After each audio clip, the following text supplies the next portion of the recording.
Hello students, welcome back to simple biology. ಇವತ್ತಿನ ವಿಡಿಯೋದಲ್ಲಿ ಕರ್ನಾಟಕ ಬೋರ್ಡಿಂದ ರಿಲೀಸ್ ಆಗಿರುವಂಥ ಮಾಡೆಲ್ ಕ್ವಶನ್ ಪೇಪರ್ 2 ಏನಿದೆ ಇದನ್ನು ನಾವು ಡಿಸ್ಕಸ್ ಮಾಡ್ತಾ ಇದ್ದೀವಿ. ಆಲ್ರೆಡಿ ಪಾರ್ಟ್ 1 ಏನಿದೆ ಅದನ್ನು ಡಿಸ್ಕಸ್ ಮಾಡಿ ನಾನು ನನ್ನ ಚಾನಲ್ನಲ್ಲಿ ಹಾಕಿದ್ದೀನಿ.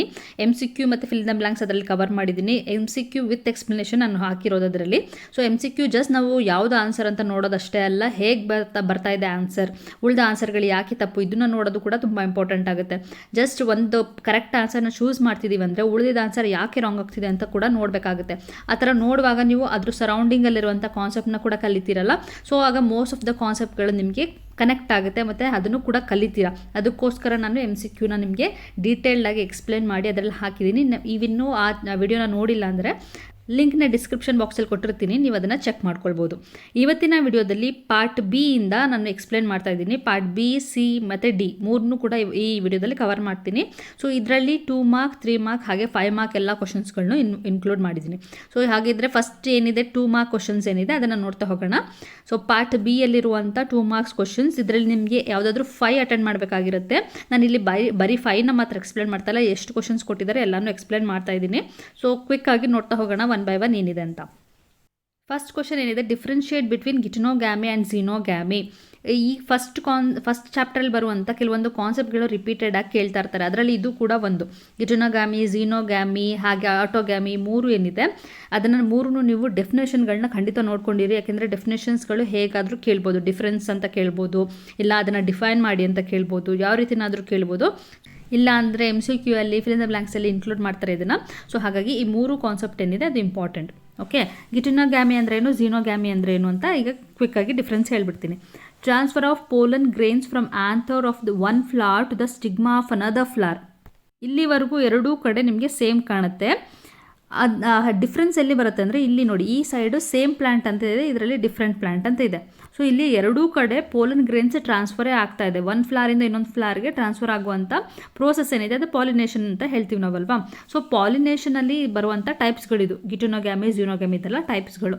ಸೊ ಈ ಪಾಲಿನೇಷನಲ್ಲಿ ಅದೇ ಸೇಮ್ ಪ್ಲ್ಯಾಂಟಲ್ಲೇ ಆದರೆ ಅದನ್ನು ಗಿಟನೋಗ್ಯಾಮಿ ಅಂತ ಹೇಳ್ತೀವಿ. ಡಿಫ್ರೆಂಟ್ ಪ್ಲ್ಯಾಂಟ್ಸಲ್ಲಿ ಆದರೆ ಅದನ್ನು ಝೀನೋಗ್ಯಾಮಿ ಅಂತ ಹೇಳ್ತೀವಿ. ಸೇಮ್ ಫ್ಲವರಲ್ಲಿ ಆದರೆ 3 ಕಾನ್ಸೆಪ್ಟ್ನ ತುಂಬ ಕ್ವಶನ್ ಪೇಪರ್ಗಳನ್ನೆಲ್ಲ ಎಕ್ಸ್ಪ್ಲೇನ್ ಮಾಡುವಾಗ ಹೇಳಿದ್ದೀನಿ.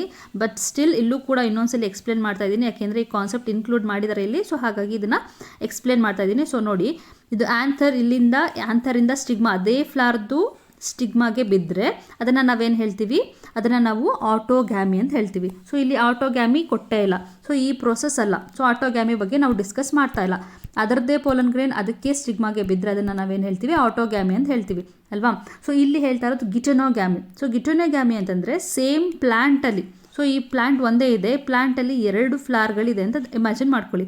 ಸೊ ಇಲ್ಲೊಂದು ಫ್ಲವರ್ ಇದೆ, ಇಲ್ಲೊಂದು ಫ್ಲವರ್ ಇದೆ, ಸೊ 2 ಫ್ಲವರ್ ಇದೆ. ಸೊ ಈ ಫ್ಲವರಿಂದ ಬಂದು ಪೋಲನ್ ಗ್ರೇನ್ ಈ ಫ್ಲವರ್ಗೆ ಬಿದ್ದರೆ, ಓಕೆ, ಈ ಒಂದು ಫ್ಲವರಿಂದ ಇನ್ನೊಂದು ಫ್ಲವರ್, ಸೇಮ್ ಪ್ಲ್ಯಾಂಟ್ ಒಂದೇ ಇದೆ, ಬಟ್ ಏನಾಗ್ತಿದೆ, ಒಂದು ಫ್ಲವರಿಂದ ಇನ್ನೊಂದು ಫ್ಲವರ್ಗೆ ಬರ್ತಾ ಇದೆ. ಈ ಥರ ಇದನ್ನು ನಾವೇನು ಹೇಳ್ತೀವಿ, ಗಿಟನೋಗ್ಯಾಮಿ ಅಂತ ಹೇಳ್ತೀವಿ. ಝೀನೋಗ್ಯಾಮಿ ಅಂದರೆ 2 ಡಿಫ್ರೆಂಟ್ ಪ್ಲ್ಯಾಂಟ್, 2 ಪ್ಲ್ಯಾಂಟ್ಗಳನ್ನ ಇಲ್ಲಿ ತೊಗೊಳ್ಬೇಕಾಗುತ್ತೆ. ಸೊ ಇಲ್ಲಿ ಈ ಪ್ಲ್ಯಾಂಟಲ್ಲಿ ಇದು ಒಂದು ಫ್ಲವರ್ ಇದೆ, ಓಕೆ, ಈ ಪ್ಲ್ಯಾಂಟಲ್ಲಿರುವಂಥ ಒಂದು ಫ್ಲವರ್ ಮತ್ತು ಇನ್ನೊಂದು ಪ್ಲ್ಯಾಂಟಲ್ಲೂ ಕೂಡ ಫ್ಲವರ್ ಇದೆ. ಸೊ ಈ ಫ್ಲವರ್ ಒಂದು ಪ್ಲ್ಯಾಂಟಿಂದ ಇನ್ನೊಂದು ಪ್ಲ್ಯಾಂಟ್ಗೆ ಬಂದಾಗ ಡಿಫ್ರೆಂಟ್ ಪ್ಲ್ಯಾಂಟಿಗೆ ಪೋಲನ್ ಗ್ರೇನ್ ಟ್ರಾನ್ಸ್ಫರ್ ಆಗ್ತಿದ್ರೆ ಅದನ್ನು ನಾವೇನು ಹೇಳ್ತೀವಿ, ಝೀನೋಗ್ಯಾಮಿ ಅಂತ ಹೇಳ್ತೀವಿ. ಓಕೆ, ಸೊ ಇಲ್ಲಿ ಯಾವುದರಲ್ಲಿ ಕಾಮನ್ ಆಗಿ ಇದು ಕಾಣಿಸುತ್ತೆ, ಡಯೋಷಿಯಸ್ ಪ್ಲ್ಯಾಂಟಲ್ಲಿ ನಾವು ಕಾಮನ್ ಆಗಿ ಝೀನೋಗ್ಯಾಮಿನ ನೋಡ್ತೀವಿ. ಅದೇ ನೀವು ಮೊನೋಷಿಯಸ್ ಪ್ಲ್ಯಾಂಟಲ್ಲಿ ನೋಡುವಂಥದ್ದು ಗಿಟನೋಗ್ಯಾಮಿ. ಓಕೆ, ಸೊ ಇದೆರಡೂ ಈಗ ಡಿಫ್ರೆನ್ಸ್ ನಿಮಗೆ ಅರ್ಥ ಆಗಿದೆ ಅಲ್ವಾ. ಸೊ ಆಟೋಗ್ಯಾಮಿ ಅಂದರೆ ಏನು ಅಂತ ಕೂಡ ನಾನು ಹೇಳಿದ್ದೀನಿ. 3 ಕಾನ್ಸೆಪ್ಟ್ಗಳಿಗೆ ನಿಮಗೆ ಕ್ಲಾರಿಟಿ ಸಿಕ್ಕಿದೆ. ಈಗ ನೆಕ್ಸ್ಟ್ ಕ್ವಶನ್ನ ನೋಡೋಣ. So write a short note on sex determination method in birds. So sex determination usually human ಬೀಯಿಂಗ್ಸ್ನ ಕೇಳ್ತಾ ಇದ್ರು. ಸೊ ಈ ಸಲ ಏನಿದೆ, ಈ ಪೇಪರಲ್ಲಿ ಮಾಡೆಲ್ ಕ್ವಶನ್ ಪೇಪರ್ 2 ಅಲ್ಲಿ ಬರ್ಡ್ಸ್ದು ಸೆಕ್ಸ್ ಡಿಟರ್ಮಿನೇಷನ್ ಕೇಳಿದ್ದಾರೆ.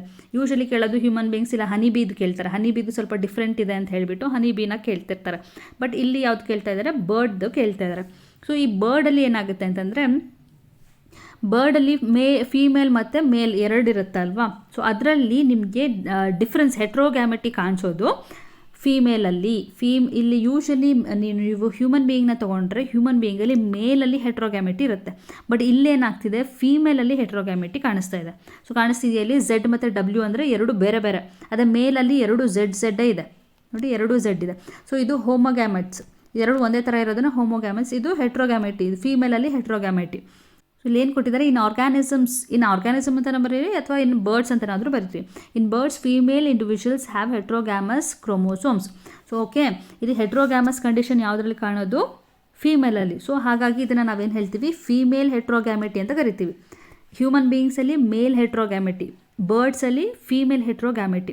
ಸೊ ಇಲ್ಲಿ ಅಷ್ಟು ಬರೆದಾದ್ಮೇಲೆ ನೀವು ನೆಕ್ಸ್ಟ್ ಏನು ಬರೀಬೇಕು, ಬರ್ಡ್ಸಲ್ಲಿ ಯಾವ ರೀತಿ ಮೆಕ್ಯಾನಿಸಮ್ ಇದೆ ಅಂತಂದರೆ ZZ ಮತ್ತು ZW ಮೆಕ್ಯಾನಿಸಮ್. ಯಾಕೆ ಅಂದರೆ so male is homogametic, female is heterogametic condition ಇರುತ್ತೆ ಇಲ್ಲಿ ಬರ್ಡ್ಸಲ್ಲಿ, ಆಯಿತಾ. ಸೊ ಇಷ್ಟು ಬರೆದ್ರೇ ನಿಮಗೆ ಆಲ್ಮೋಸ್ಟ್ 2 ಮಾರ್ಕ್ಸ್ ಕನ್ಸಿಡರ್ ಮಾಡ್ತಾರೆ. ಬಟ್ ಈ ರೆಪ್ರೆಸೆಂಟೇಷನ್ ಇಲ್ಲಿ ಏನಿದೆ, ಈ ರೆಪ್ರೆಸೆಂಟೇಷನ್ನ ಕೂಡ ತೋರಿಸಿ, ಆವಾಗ ಕಾನ್ಸೆಪ್ಟ್ ಕ್ಲಾರಿಟಿ ಸಿಗುತ್ತೆ. ಕಣ್ಣು ಮುಚ್ಕೊಂಡು ನಿಮ್ಮ ವ್ಯಾಲ್ಯೂಟರ್ ನಿಮಗೆ ಫುಲ್ ಮಾರ್ಕ್ ಕೊಡ್ತಾರೆ. ಓಕೆ, ನೀವು ಅಷ್ಟೇ ಬರೀ ಜಸ್ಟ್ 1-2 ಲೈನ್ಸಲ್ಲಿ ನೀವು ಎಕ್ಸ್ಪ್ಲೇನ್ ಮಾಡ್ತೀರಾ ಅಂದರೂ ಕೂಡ ನಿಮಗೆ ಮಾರ್ಕ್ಸ್ ಸಿಗೋಂಥ ಚಾನ್ಸಸ್ ಇರುತ್ತೆ. ಬಟ್ ಇದು ನಿಮ್ಮ ಕಾನ್ಸೆಪ್ಟ್ನ ಅಥವಾ ನಿಮ್ಮ ಆನ್ಸರ್ನ ಇನ್ನೂ ಕ್ಲಿಯರ್ ಮಾಡೋದ್ರಿಂದ ಇದನ್ನು ಕೂಡ ಇನ್ಕ್ಲೂಡ್ ಮಾಡಿ. ಯಾವುದೇ ಸೆಕ್ಸ್ ಡಿಟರ್ಮಿನೇಷನ್ ಕೊಟ್ಟರು ಕೂಡ ಇದರ ರೆಪ್ರೆಸೆಂಟೇಷನ್ನ ತೋರಿಸಿ. ಓಕೆನಾ. ಸೊ ಇಲ್ಲಿ ಏನು ರೆಪ್ರೆಸೆಂಟೇಷನ್ ಇದೆ, ಫೀಮೇಲ್, ಇಲ್ಲಿ ಆಟೋಸೋಮ್ನ ಕೂಡ ಇನ್ಕ್ಲೂಡ್ ಮಾಡಿದ್ದಾರೆ. ಕೆಲವೊಂದು ಬುಕ್ಕಲ್ಲಿ ಆಟೋಸೋಮ್ನ ಇನ್ಕ್ಲೂಡ್ ಮಾಡಿದ್ರೆ ಡೈರೆಕ್ಟಾಗಿ ಇದನ್ನು ಮಾತ್ರ ಕೊಟ್ಟಿರ್ತಾರೆ. ZW ಫೀಮೇಲಲ್ಲಿದೆ, ZZ ಮೇಲಲ್ಲಿದೆ. ಸೊ ಎರಡು ಫಸ್ಟ್ ಏನಾಗಬೇಕು, ಗ್ಯಾಮೆಟ್ಸ್ ಸಪ್ರೇಟ್ ಆಗಬೇಕು. ಸೊ ಗ್ಯಾಮೆಟ್ ಸಪ್ರೇಟ್ ಆದಾಗ Z ಬೇರೆ ಆಯಿತು, W ಬೇರೆ ಆಯಿತು. ಇಲ್ಲೂ ಕೂಡ Z ಬೇರೆ ಆಯಿತು, W ಬೇರೆ, W ಇಲ್ಲ, ಇಲ್ಲಿ 2 Zಗಳು ಬೇರೆ ಬೇರೆ ಆಯಿತು.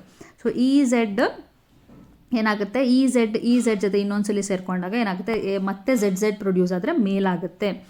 ಈ W ಇದ್ದಿದ್ದು Z ಜೊತೆ ಸೇರಿಕೊಂಡ್ರೆ ಫೀಮೇಲ್ ಆಗುತ್ತೆ. ಸೊ ಈ ಥರ 4 ಪಾಸಿಬಿಲಿಟಿ ಇರುತ್ತೆ. ಓಕೆ, ಇಲ್ಲಿ ಇವರು ತೋರಿಸಿಲ್ಲ 4 ಪಾಸಿಬಿಲಿಟಿನ, ಡೈರೆಕ್ಟಾಗಿ ಅವರು ಮೇಲ್ ಫೀಮೇಲ್ ಎರಡನ್ನ ಮಾತ್ರ ತೋರಿಸಿದ್ದಾರೆ.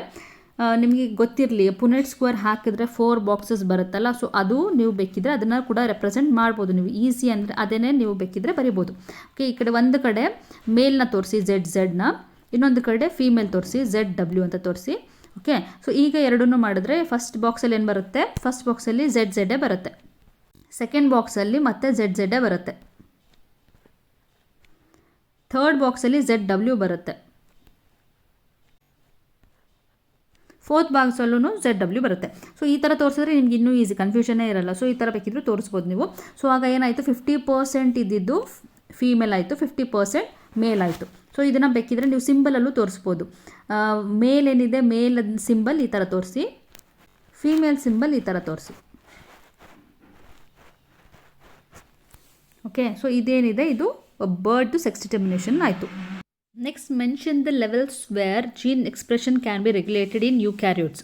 ಸೊ ಯುಕ್ಯಾರಿಯೋಟ್ಸಲ್ಲಿ ಆಗುವಂಥ ಜೀನ್ ರೆಗ್ಯುಲೇಷನ್ಗೂ ಪ್ರೋಕ್ಯಾರಿಯೋಟ್ಸಲ್ಲಿ ಆಗುವಂಥ ಜೀನ್ ರೆಗ್ಯುಲೇಷನ್ಗೂ ಚೇಂಜಸ್ ಇರುತ್ತೆ. ಆ ಚೇಂಜಸ್ನ ನೀವು ಕಲ್ತಿದ್ದೀರಾ ಅಂದ್ಕೊಂಡಿದ್ದೀನಿ.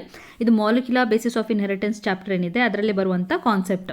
ಸೊ ಆ ಕಾನ್ಸೆಪ್ಟ್ಗಳೆಲ್ಲ ತುಂಬಾ ಡೀಪಾಗಿ ನೀವು ಸ್ಟಡಿ ಮಾಡಿರಬೇಕು. ಏನೇ ಕ್ವಶನ್ ಬಂದ್ರೂ ಆನ್ಸರ್ ಮಾಡಬೇಕು ಅಂತಂದರೆ ಪ್ರತಿಯೊಂದು ಸ್ಟೆಪ್ಸ್ಗಳೇನಿದೆ ಅಥವಾ ಏನು ಪ್ರತಿಯೊಂದು ಕಾನ್ಸೆಪ್ಟ್ಸ್ಗಳೇನಿದೆ ಅದು ನಿಮಗೆ ಗೊತ್ತಿರಬೇಕು.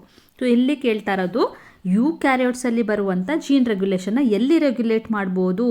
ರೆಗ್ಯುಲೇಷನ್ ಅಂತ ಹೇಳಿದ್ರೆ ಯಾವಾಗ ಅದನ್ನು ಬೇಕಂದಾಗ ಆನ್ ಮಾಡ್ಕೊಳ್ಳೋದು, ಬೇಕಂದಾಗ ಆಫ್ ಮಾಡ್ಕೊಳ್ಳೋದು, ಆ ಥರ ಅದನ್ನು ನಾವು ರೆಗ್ಯುಲೇಷನ್ ಅಂತ ಹೇಳ್ತೀವಿ. ಬೇಕಂದಾಗ ಅದು ಕಂಟಿನ್ಯೂ ಆಗಬೇಕು, ಇಲ್ಲಾಂದರೆ ಸ್ಟಾಪ್ ಆಗಬೇಕು. ಸೊ ಯಾವ್ಯಾವ ಸ್ಟೇಜಲ್ಲಿ ಅಥವಾ ಯಾವ್ಯಾವ ಲೆವೆಲಲ್ಲಿ ನಾವು ಅದನ್ನು ಆನ್ ಅಥವಾ ಆಫ್ ಮಾಡಬಹುದು ಅಂತ ಇಲ್ಲಿ ಕ್ವಶನ್ ಕೇಳಿರೋದು. ಸೊ ಅದನ್ನೇ ನಾವು ರೆಗ್ಯುಲೇಷನ್ ಅಂತ ಹೇಳ್ತೀವಿ. ಆನ್ ಆ್ಯಂಡ್ ಆಫ್ ಅಂದ ತಕ್ಷಣ ನೀವು ಸ್ವಿಚ್ನ ಆನ್ ಮಾಡೋದು, ಆಫ್ ಮಾಡೋದು ಆ ಥರ ಅಷ್ಟು ಡೈರೆಕ್ಟಾಗಿ ಹೋಗಬೇಡಿ. ಇಲ್ಲಿ ಆನ್ ಆಫ್ ಅಂತಂದರೆ ಯಾವಾಗ ಅದು ಕಂಟಿನ್ಯೂ ಆಗುತ್ತೆ ಪ್ರೋಸೆಸ್, ಯಾವಾಗ ಅದು ಸ್ಟಾಪ್ ಆಗುತ್ತೆ ಪ್ರೋಸೆಸ್, ಅದನ್ನು ರೆಗ್ಯುಲೇಷನ್ ಅಂತ ಹೇಳ್ತೀವಿ. ಸೊ ಇಲ್ಲಿ 4 ಲೆವೆಲ್ಗಳಲ್ಲಿ ನಾವು ಜೀನ್ ರೆಗ್ಯುಲೇಷನ್ನ ಅಥವಾ ಜೀನ್ ಎಕ್ಸ್ಪ್ರೆಷನ್ನ ನಾವು ಸ್ಟಾಪ್ ಮಾಡ್ಬೋದು ಅಥವಾ ಆನ್ ಮಾಡ್ಬೋದು. ಯಾವುದೆಲ್ಲ ಲೆವೆಲ್ ಅಂದರೆ, ಫಸ್ಟ್ ಸ್ಟೆಪ್ ಅಥವಾ ಫಸ್ಟ್ ಲೆವೆಲ್ ಅಂದರೆ ಟ್ರಾನ್ಸ್ಕ್ರಿಪ್ಷನ್ ಲೆವೆಲ್. ಸೊ ಏನು ಫಸ್ಟ್ ಯೂಶಲಿ ಟ್ರಾನ್ಸ್ಕ್ರಿಪ್ಷನ್ ಅಂದ್ರೇನು ಅಂತ ತಿಳ್ಕೊಳ್ಳೋಣ. ಸೊ DNA ಇರುತ್ತೆ, DNA ಡಬಲ್ ಸ್ಟ್ಯಾಂಡರ್ಡ್ ಇರುತ್ತಲ್ಲ. ಸೊ ಈ ಡಬಲ್ ಸ್ಟ್ಯಾಂಡರ್ಡ್ DNAಯಿಂದ ಏನಾಗುತ್ತೆ, ಇದೆಲ್ಲ ರೆಗ್ಯುಲೇಷನ್ ಎಲ್ಲ ಆಗಿಬಿಟ್ಟು ಒಂದು mRNA ಪ್ರೊಡ್ಯೂಸ್ ಆಗುತ್ತೆ.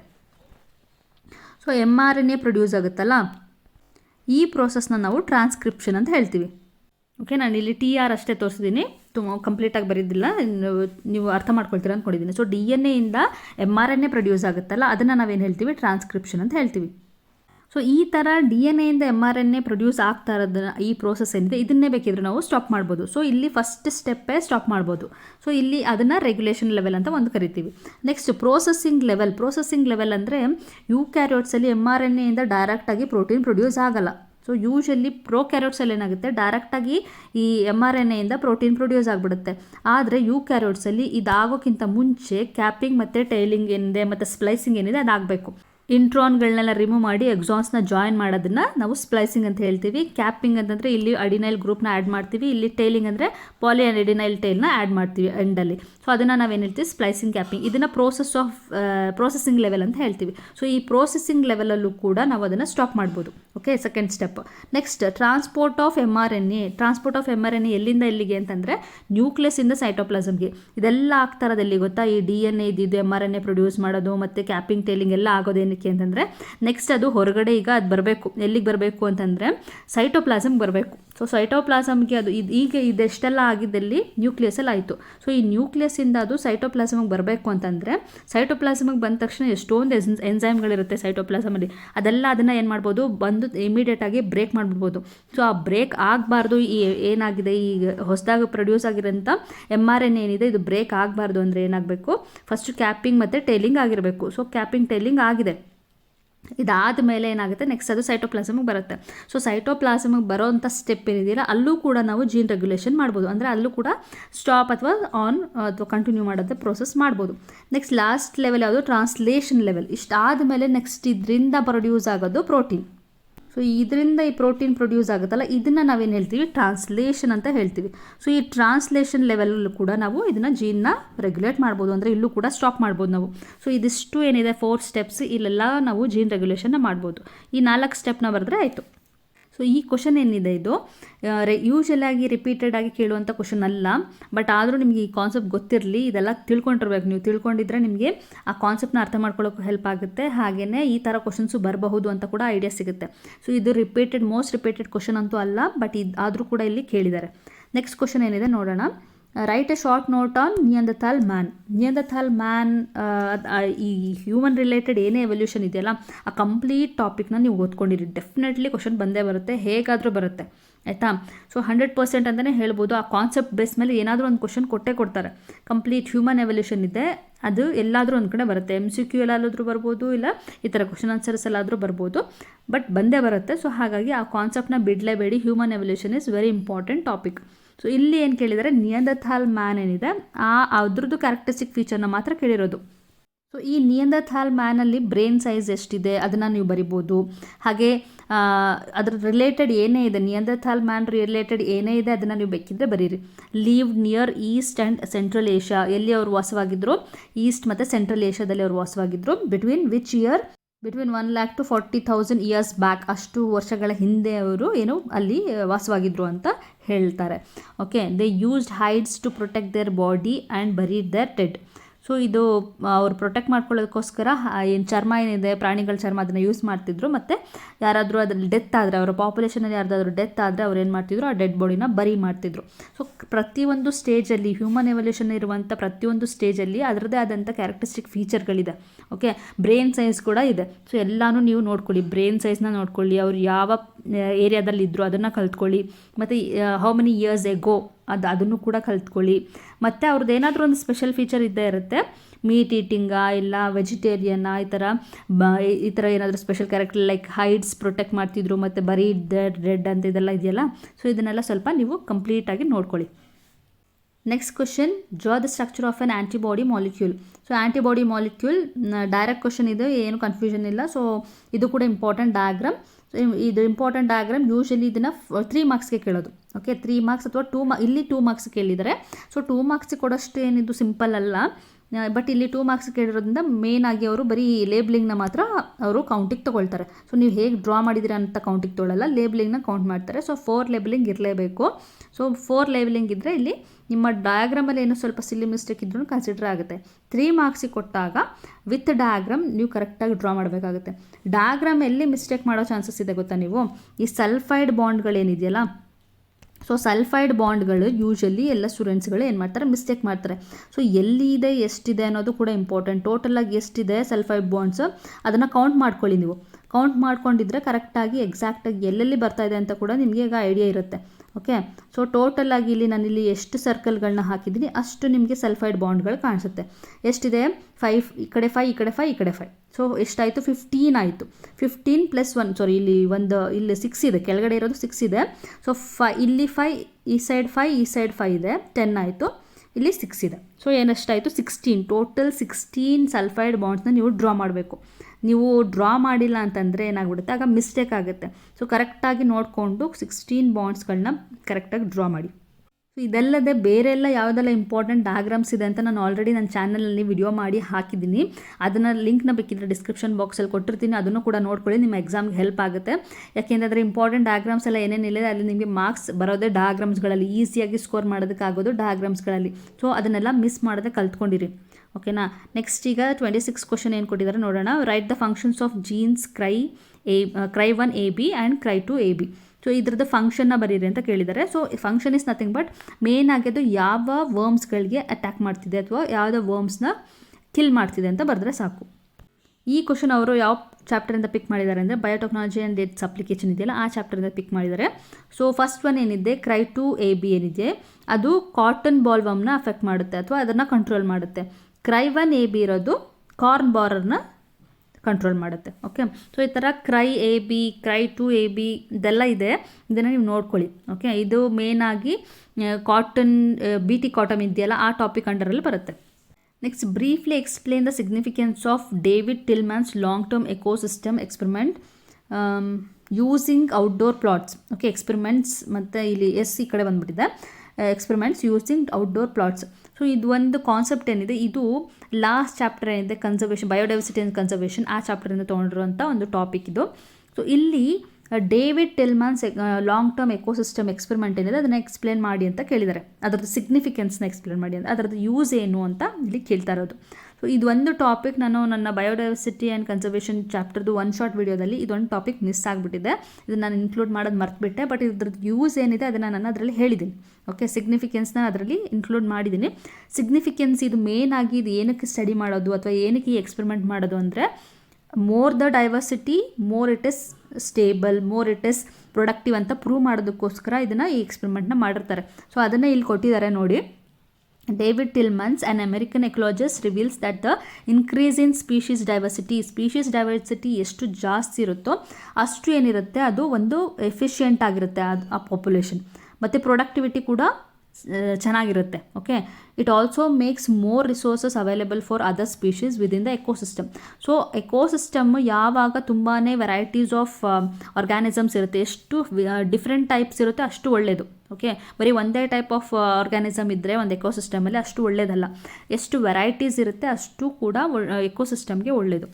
ಅದಕ್ಕೋಸ್ಕರ ಅದರಿಂದ ಸ್ಟೆಬಿಲಿಟಿ ಇರುತ್ತೆ ಮತ್ತು ಪ್ರೊಡಕ್ಟಿವಿಟಿ ಇರುತ್ತೆ. ಹೇಗೆ ಏನು ಅಂತ ನೀವು ಆ ವಿಡಿಯೋನ ನೋಡಿದ್ರೆ ಡೆಫಿನೆಟ್ಲಿ ನಿಮ್ಗೆ ಅರ್ಥ ಆಗುತ್ತೆ ಏನು ಅಂತ ಕಾನ್ಸೆಪ್ಟ್, ನೀವು ಅದನ್ನು ನೋಡ್ಕೊಳ್ಬೋದು. It is explained by using outdoor plots found that plots with more species showed less year to year variation.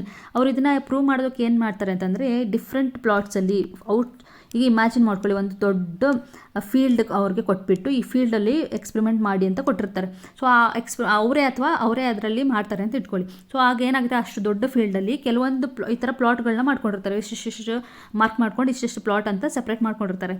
ಯಾವ ಪ್ಲಾಟಲ್ಲಿ ಜಾಸ್ತಿ ಡೈವರ್ಸಿಟಿ ಇತ್ತು ಅಂಥ ಪ್ಲಾಟಲ್ಲಿ ಅವ್ರಿಗೆ ಪ್ರೊಡಕ್ಟಿವಿಟಿ ಇಯರ್ ಟು ಇಯರ್ ಯಾವುದೇ ರೀತಿ ಚೇಂಜಸ್ ಕಾಣಲ್ಲ. ಸೊ ಸೇಮ್ ಇರುತ್ತೆ, ಪ್ರೊಡಕ್ಟಿವಿಟಿ ಅಷ್ಟು ತುಂಬ ವೇರಿಯೇಷನ್ ಏನೂ ಕಾಣಲ್ಲ. ಅದೇ ಎಲ್ಲಿ ಯಾವ ಪ್ಲಾಟಲ್ಲಿ ವೇರಿಯೇಷನ್ ಅಥವಾ ಸ್ಪೀಷೀಸ್ ಡೈವರ್ಸಿಟಿ ಕಡಿಮೆ ಇತ್ತು ಅಲ್ಲಿ ಏನಾಗುತ್ತೆ, ವೇರಿಯೇಷನ್ ಕಾಣುತ್ತೆ, ತುಂಬ ವೇರಿಯೇಷನ್ಸ್ ಕಾಣುತ್ತೆ ಬಯೋಮಾಸಲ್ಲಿ. ಓಕೆ, ಟೋಟಲ್ ಬಯೋಮಾಸ್ ಏನಿದೆ ಅದು ವೇರಿ ಆಗಲ್ಲ, ಎಲ್ಲಿ ವೇರಿ ಆಗಲ್ಲ. ಯಾವಾಗ ಜಾಸ್ತಿ ಇರುತ್ತೆ ಆ ಪ್ಲಾಟಲ್ಲಿರುವಂಥ ಸ್ಪೀಷೀಸ್ ಡೈವರ್ಸಿಟಿ ಜಾಸ್ತಿ ಇದ್ದಷ್ಟು ಅದು ವೇರಿ ಆಗಲ್ಲ, ಕಡಿಮೆ ಇದ್ದಾಗ ವೇರಿ ಆಗುತ್ತೆ. ಸೊ ಇದನ್ನೇ ಅವರು ಪ್ರೂವ್ ಮಾಡಿದ್ದು. ಓಕೆನಾ. ಸೊ ಈ ಥರ ಅವರು ಪ್ಲಾಟಲ್ಲಿ ಸ್ಟಡಿ ಮಾಡಿದ್ರು, ಔಟ್ಡೋರಲ್ಲಿ ಅವ್ರು ಹೋಗ್ಬಿಟ್ಟು ಫೀಲ್ಡಲ್ಲಿ ಇಷ್ಟಿಷ್ಟು ಜಾಗನ ಸೆಲೆಕ್ಟ್ ಮಾಡಿಕೊಂಡು ಒಂದಷ್ಟು ಜಾಗನ ಔಟ್ಡೋರಲ್ಲಿ ಇವರು ಸ್ಟಡಿ ಮಾಡಿದಂಥದ್ದೇ ಅದು long term ecosystem experiment. Next part ಸಿಗೆ ಎಂಟರ್ ಆಗೋಣ. ಪಾರ್ಟ್ ಸಿ 3 ಮಾರ್ಕ್ಸ್ಗೆ ಇರುವಂಥದ್ದು. ಫಸ್ಟ್ ಕ್ವಶನ್ ತುಂಬಾ ಈಸಿಯಾಗಿದೆ. ಡ್ರಾಯಿಂಗ್ ಕೇಳಿದ್ದಾರೆ, LS of grass embryo. Grass ಅಂತ ಅಂದ ತಕ್ಷಣ ಇಲ್ಲಿ ಮೋನೋಕಾಟ್ ಎಂಬ್ರಿಯೋ ಅಂತ ನಿಮ್ಗೆ ಅರ್ಥ ಆಗಬೇಕು. Grass comes under monocot. So LS of grass embryo ಡಯಾಗ್ರಾಮ್ನ ಡ್ರಾ ಮಾಡಿಬಿಟ್ಟು ಇವರು ಕೆಲವೊಂದು ಲೇಬಲಿಂಗ್ಸ್ನ ಕೊಟ್ಬಿಟ್ಟಿದ್ದಾರೆ. ಸೊ ಇದನ್ನೇ ನೀವು ಲೇಬಲ್ ಮಾಡಬೇಕು ಅಂತ ಕೊಟ್ಟಿದ್ದಾರೆ. ಸೊ ಟೋಟಲ್ 1 2 3 4 5 6 ಲೇಬಲಿಂಗ್ಸ್ ಕೊಟ್ಟಿದ್ದಾರೆ. ಅಂದರೆ each labelling carries half mark ಅಂತ ಅರ್ಥ. ಸೊ ಎಲ್ಲ ಲೇಬಲಿಂಗು ಕರೆಕ್ಟಾಗಿ ಮಾಡಿದರೆ ನೀವು 3 ಮಾರ್ಕ್ಸ್ ಸಿಗುತ್ತೆ. ಸೊ ಡ್ರಾ ಮಾಡೋದು ಕೂಡ ಇಂಪಾರ್ಟೆಂಟ್, ಡ್ರಾ ಮಾಡಿ. ಹಾಗೆ ಪಾರ್ಟ್ಸ್ನ ಲೇಬಲ್ ಮಾಡೋದು ಇನ್ನೂ ಇಂಪಾರ್ಟೆಂಟ್. ಯಾವುದು ಕರೆಕ್ಟಾಗಿ ನೀವು ಮಾಡ್ತಿದ್ದೀರಾ ಇಲ್ವಾ ಅನ್ನೋದ್ರ ಮೇಲೆ ಇಲ್ಲಿ ಡಿಪೆಂಡ್ ಆಗುತ್ತೆ. ಇಲ್ಲಿ ಸ್ಪೆಲ್ಲಿಂಗ್ ಮಿಸ್ಟೇಕ್ ಮಾಡೋಂಥ ಏನೂ ಚಾನ್ಸಸ್ಸೇ ಇಲ್ಲ, ಯಾಕೆಂದರೆ ಇವರೇ ಕೊಟ್ಟಿರೋದ್ರಿಂದ ಸ್ಪೆಲ್ಲಿಂಗ್ ಮಿಸ್ಟೇಕ್ ವರಿ ಮಾಡೋ ಹಾಗಿಲ್ಲ. ಈ ಥರ ಕೊಟ್ಟರೆ ನಿಮ್ಗೆ ಇನ್ನೂ ಈಸಿ, ಸ್ಪೆಲ್ಲಿಂಗ್ ಮಿಸ್ಟೇಕ್ಸ್ ಎಲ್ಲ ಅವಾಯ್ಡ್ ಮಾಡ್ಬೋದು. ನೆಕ್ಸ್ಟ್ ಕ್ವಶನ್ ಏನಿದೆ, question number 29. In the figure given below, part A and B show the level of hormones which influences the menstrual cycle. So menstrual cycle ದು ಹಾರ್ಮೋನ್ ಲೆವೆಲ್ ಚೇಂಜಸ್ ಏನಿದೆ ಅದನ್ನು ಇಲ್ಲಿ ಕೊಟ್ಟಿದ್ದಾರೆ. Study the figure and answer the questions that follow.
Next B ಕ್ವಶನಲ್ಲಿ ಏನಿದೆ, state the role of hormone secreted by the part B on the uterus of human female during menstrual cycle ಅಂತ ಹೇಳಿದ್ದಾರೆ. So part B ಅಲ್ಲಿ ಯಾವ್ದು secret ಆಗ್ತಿತ್ತು, LH ಮತ್ತು FSH. So FSH ಮತ್ತು LH main ಆಗಿ ಎಲ್ಲಿಗೆ ಏನಕ್ಕೆ ಯೂಸ್ ಆಗ್ತಿದೆ ಮೆನ್ಸ್ಟ್ರುವಲ್ ಸೈಕಲ್ ಅಂದರೆ ಗ್ರಾಫಿಯನ್ ಫಾಲಿಕಲ್ನ ರಿಲೀಸ್ ಮಾಡೋದಕ್ಕೋಸ್ಕರ ಹೆಲ್ಪ್ ಆಗ್ತಿದೆ FSH. ಅದಕ್ಕೇ ಅದನ್ನು ಫಾಲಿಕಲ್ ಸ್ಟಿಮ್ಯುಲೇಟಿಂಗ್ ಹಾರ್ಮೋನ್ ಅಂತ ಹೇಳೋದು.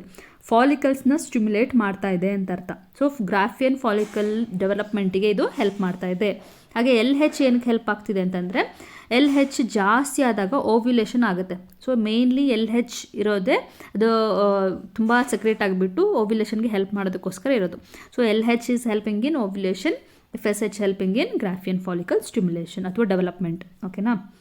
ಸೊ ಇಲ್ಲೇನು ಕೇಳ್ತಿದ್ದಾರೆ, ಸೆಕ್ಷುಲಿ ಟ್ರಾನ್ಸ್ಮಿಟೆಡ್ ಡಿಸೀಸಸ್ನ ಪ್ರಿವೆಂಟ್ ಮಾಡೋದಕ್ಕೋಸ್ಕರ ಒಂದು 3 ಸಜೆಷನ್ಸ್ ಕೊಡಿ ಅಂತ ಹೇಳಿದ್ದಾರೆ. ಸೊ ಹೇಗೆ ಸೆಕ್ಷುಲಿ ಟ್ರಾನ್ಸ್ಮಿಟೆಡ್ ಡಿಸೀಸ್ನ ನಾವು ಅವಾಯ್ಡ್ ಮಾಡ್ಬೋದು ಅಂದರೆ, avoid sex with unknown partners and are multiple partners. So unknown partners ಅಥವಾ ಮಲ್ಟಿಪಲ್ ಪಾರ್ಟ್ನರ್ ಜೊತೆ ನಾವು ಸೆಕ್ಸ್ ಮಾಡೋದು ಅವಾಯ್ಡ್ ಮಾಡಿದಾಗ ಏನಾಗುತ್ತೆ, ಅವರಲ್ಲಿ ಏನೇ ಡಿಸೀಸ್ ಇದ್ರೂ ಅದು ಈಸಿಯಾಗಿ ನಮಗೆ ಬರುವಂಥ ಚಾನ್ಸಸ್ ಇರಲ್ಲ, ಗೊತ್ತಿರುವಂಥ ಪರ್ಸನ್ ಜೊತೆ ಮಾತ್ರ. ಸೊ ಅದಕ್ಕೆ ಹೇಳೋದು ಹೆಲ್ದಿ ಸೆಕ್ಷುವಲ್ ಕಾಂಟ್ಯಾಕ್ಟ್ ಇಟ್ಕೊಳ್ಬೇಕು ಅಂತ. So always use condom during coitus.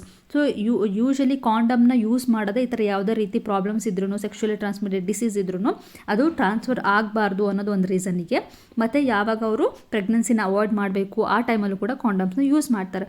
So ಈ ಥರ ಕಾಂಡಮ್ ಯೂಸ್ ಮಾಡೋದ್ರಿಂದ not only avoiding the pregnancy, even it avoids the sexually transmitted diseases.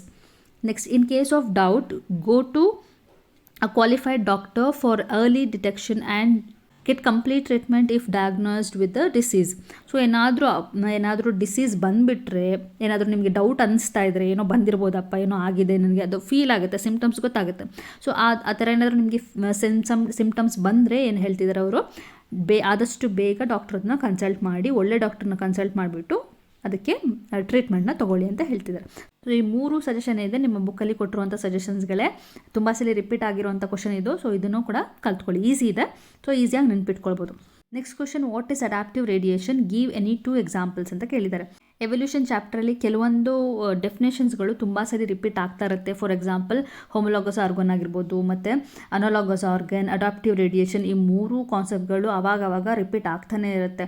ಇದನ್ನು ಕೇಳಿರಲಿಲ್ಲ ಅಂದರೆ ಡೆಫಿನೆಟ್ಲಿ ಹೋಮೋಲಾಗಸ್ ಅಥವಾ ಅನಾಲಾಗಸ್ನ ಯಾವುದಾದ್ರೂ ಕೇಳ್ತಿದ್ರು ವಿತ್ ಎಕ್ಸಾಂಪಲ್.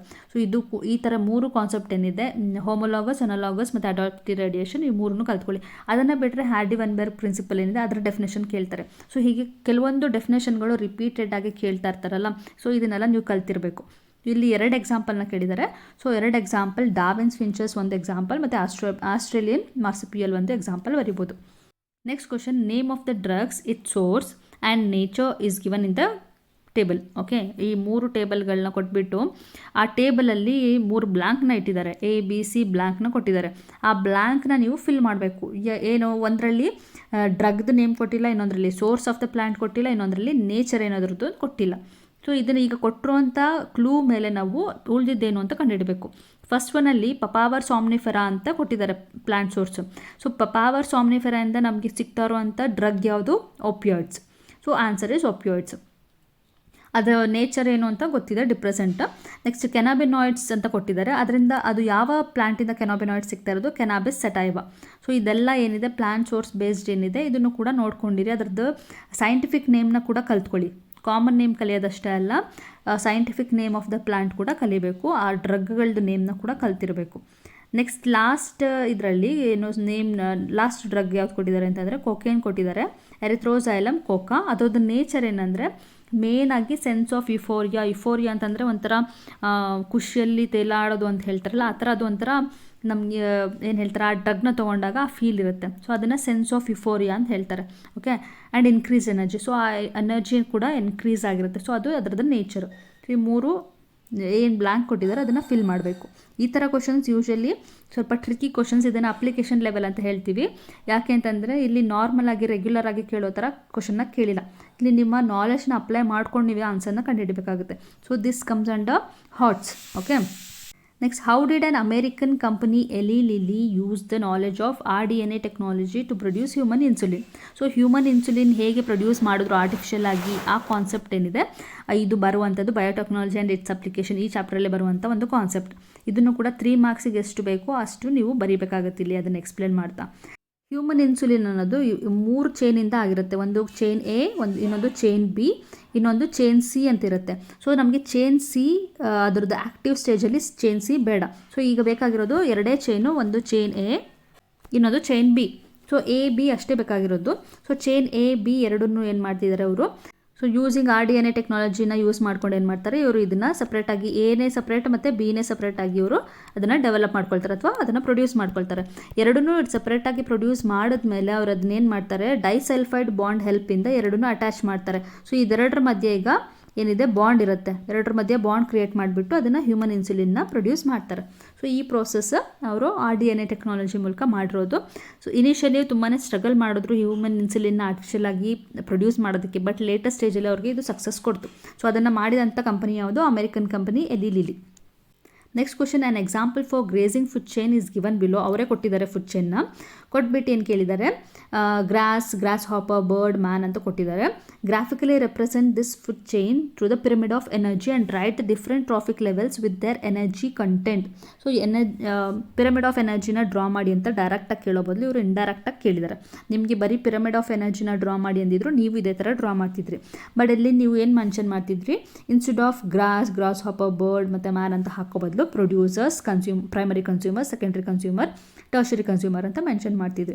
ಸೊ ಅದ್ರ ಬದಲು ಇವ್ರು ಏನು ಮಾಡಿದ್ದಾರೆ, ಇವರು ಅದೊಂದು ಹೆಸರು ಅದರದ್ದು ಅದೇ ಆದಂಥ ಒಂದು ಪರ್ಟಿಕ್ಯುಲರ್ ಫುಡ್ ಚೈನ್ನ ಕೊಟ್ಟಿದ್ದಾರೆ. ಸೊ ನೀವು ಅದರಲ್ಲಿ ಪ್ರೊಡ್ಯೂಸರ್ ಜಾಗದಲ್ಲಿ ಗ್ರಾಸ್ ಬರೀರಿ, ಪ್ರೈಮರಿ ಕನ್ಸ್ಯೂಮರ್ ಜಾಗದಲ್ಲಿ ಗ್ರಾಸ್ ಹಾಪರ್, ಹಾಗೆ ಬರ್ಕೊಂಡು ಹೋಗಿ.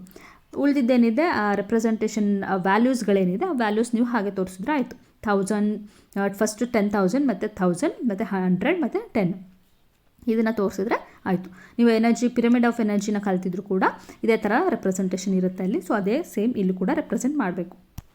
ನೆಕ್ಸ್ಟ್ ಪಾರ್ಟ್ ಡಿಗೆ ಬಂದರೆ, part D completely it is 5 mark questions.